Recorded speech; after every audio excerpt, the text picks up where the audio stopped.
ರಾಜ್ಯದಲ್ಲಿ ಮೇಲ್ಮನೆ ಚುನಾವಣೆಯ ಕಾವು ಜೋರಾಗಿದೆ. ಬ್ರೇಕಿಂಗ್ ಬರ್ತಾ ಇದೆ, ನೋಡೋಣ. ಪರಿಷತ್ನ 8 ಸ್ಥಾನಗಳಿಗೆ ದೆಹಲಿಯಲ್ಲಿ ಸರ್ಕಸ್ ನಡೀತಾ ಇದೆ. ಆದ ಬಾಣಲೆಯಂತಾದ ಕಾಂಗ್ರೆಸ್ ನಡುಮನೆ.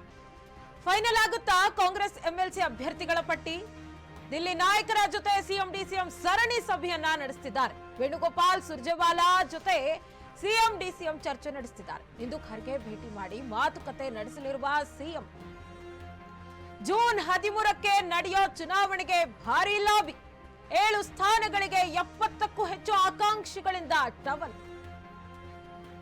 ಯತೀಂದ್ರ ಸಿದ್ದರಾಮಯ್ಯ ಎಂಎಲ್ಸಿ ಬಹುತೇಕ ಫಿಕ್ಸ್.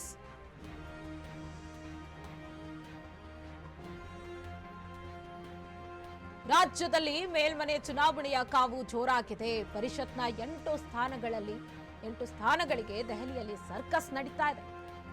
ಇನ್ನು ಕಾಂಗ್ರೆಸ್ ನಡುಮನೆ ಕಾದ ಬಾಣಲೆಯಂತಾಗಿದೆ. ಇನ್ನು ಕಾಂಗ್ರೆಸ್ ಎಂಎಲ್ಸಿ ಅಭ್ಯರ್ಥಿಗಳ ಪಟ್ಟಿ ಫೈನಲ್ ಆಗುತ್ತಾ? ದಿಲ್ಲಿ ನಾಯಕರ ಜೊತೆ ಸಿಎಂ ಡಿಸಿಎಂ ಸರಣಿ ಸಭೆ ನಡೆಸ್ತಾ ಇದ್ದಾರೆ.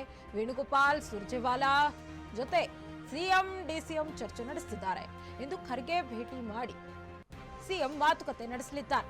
ಇನ್ನು ಜೂನ್ 13ಕ್ಕೆ ನಡೆಯೋ ಚುನಾವಣೆಗೆ ಭಾರೀ ಲಾಬಿ. ಬರೀ 7 ಸ್ಥಾನಕ್ಕೆ 70ಕ್ಕೂ ಹೆಚ್ಚು ಆಕಾಂಕ್ಷಿಗಳಿಂದ ಟವಲ್ ಹಾಕಲಾಗಿದೆ. ಅಂದ್ರೆ 70 ಆಕಾಂಕ್ಷಿಗಳು ಇದ್ದಾರೆ. 7 ಸ್ಥಾನಗಳಿಗೆ 70ಕ್ಕೂ ಹೆಚ್ಚು ಆಕಾಂಕ್ಷಿಗಳಿದ್ದಾರೆ. ಇನ್ನು ಸಿಎಂ ಸಿದ್ದರಾಮಯ್ಯ ಅವರ ಪುತ್ರ ಯತೀಂದ್ರ ಸಿದ್ದರಾಮಯ್ಯಗೆ ಎಂಎಲ್ಸಿ ಟಿಕೆಟ್ ಬಹುತೇಕ ಫಿಕ್ಸ್ ಎನ್ನಲಾಗ್ತಾ ಇದೆ.